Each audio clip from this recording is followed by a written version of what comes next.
Salam sejahtera, terima kasih karena bersama dengan saya di Nazilin Unity Channel. Sehari selepas PAS kalah teruk, Perikatan Nasional kalah teruk, tersungkur sampai tak boleh bernafas lagi di PRK Air Kuning, akhirnya tiba-tiba bersatu bangga meskipun gagal di Air Kuning. Ada netizen yang menyindir, kata mereka, apa pula sebabnya bersatu bangga? Padahal kata netizen yang mengikuti kempen dalam PRK itu, mereka kata kesungguhan parti bersatu dalam kempen PRK Air Kuning kelihatan kurang menyengat. Nampak tak sehebat yang dijangkakan.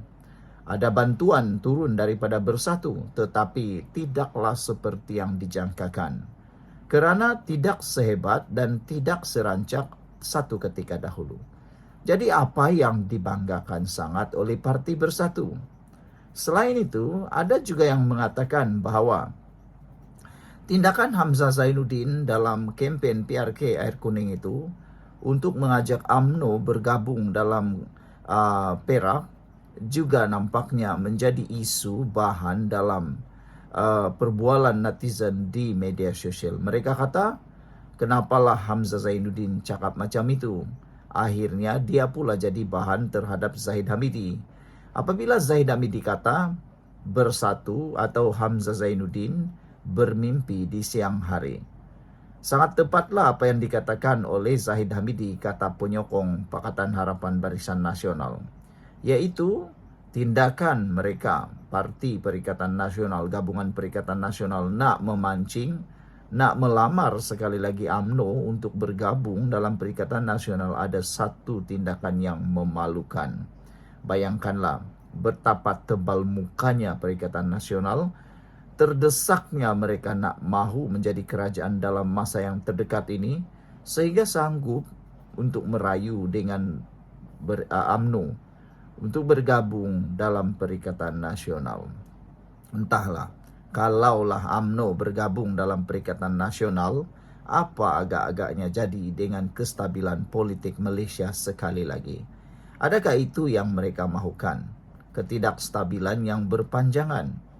Ketidakstabilan politik yang disebabkan oleh tindakan khianat seperti ini menyebabkan negara kita terumbang-ambing beberapa waktu.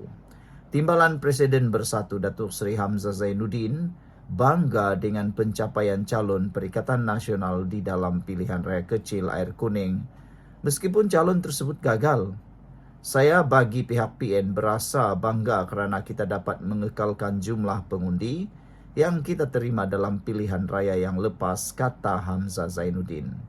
Kalau dibandingkan dengan mereka BNPH yang sebelum ini war-warkan bahawa akan mendapat lebih kurang 18,000 undi di antara gabungan UMNO dan DAP, tetapi akhirnya mereka tidak mencapai angka tersebut, kata beliau. Sasaran 18,000 undi tersebut telah diumumkan Menteri Besar Perak, Datuk Seri Saarani Mohamad, berdasarkan syarat peratus keluar mengundi 75%. Peratus pengundi keluar mengundi adalah 58.07%. Dalam PRK Air Kuning pada hari Sabtu lalu, calon UMNO BN Dr. Muhammad Yusri Bakir menang dengan majoriti 5,006 undi dalam pertandingan 3 penjuru. Yusri memperoleh 11,065 undi, manakala Abdul Muhaimin Malik daripada PAS PN memperoleh 6,059 undi. Calon PSM Bawani KS hilang deposit setelah hanya memperoleh 1,106 undi. Saudara, apabila Barisan Nasional bergaya mempertahankan Air Kuning dan menang dengan majoriti pertambahan besar ini, apa pula lagi yang nak dibanggakan oleh Hamzah Zainuddin? Kekalahan itu tidak perlulah dibanggakan. Yang pentingnya apa yang mereka lakukan.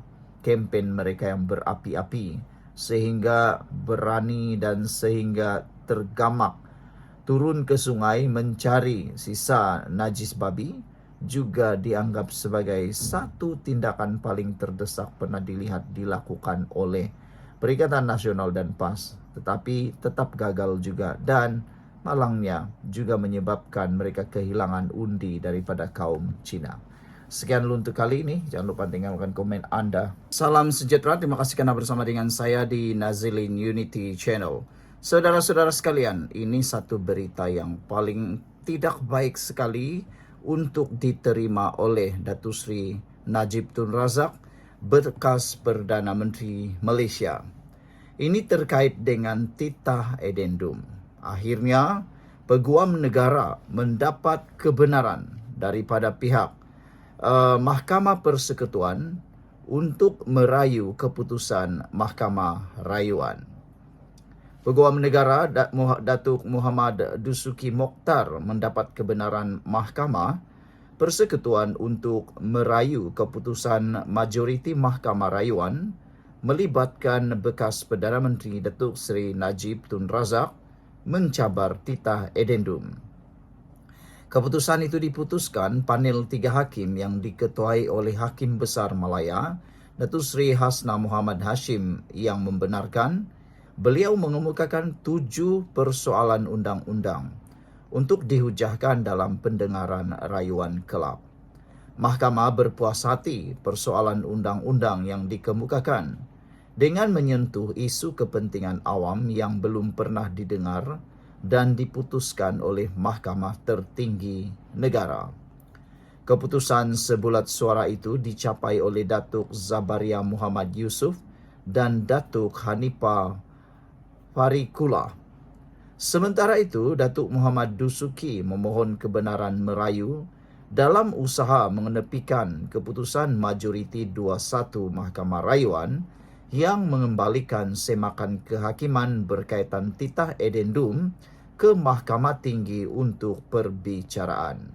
Pada 6 Januari lalu, panel 3 hakim Mahkamah Rayuan membenarkan bekas Perdana Menteri itu untuk mencabar kewujudan titah addendum bagi membolehkan beliau menghabiskan baki hukuman penjara 6 tahun dalam tahanan rumah.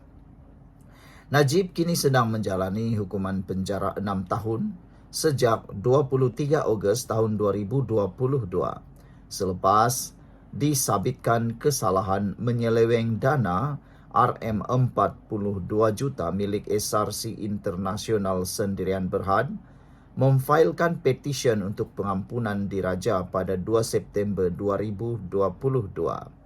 Lembaga pengampunan kemudiannya mengurangkan hukuman penjara terhadap beliau daripada 12 tahun kepada 6 tahun, manakala denda dikurangkan daripada 210 juta kepada 50 juta ringgit.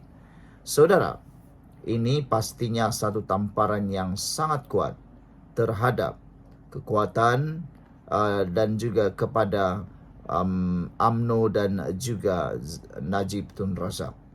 Bagaimana keputusannya agak-agaknya di Mahkamah Persekutuan nanti.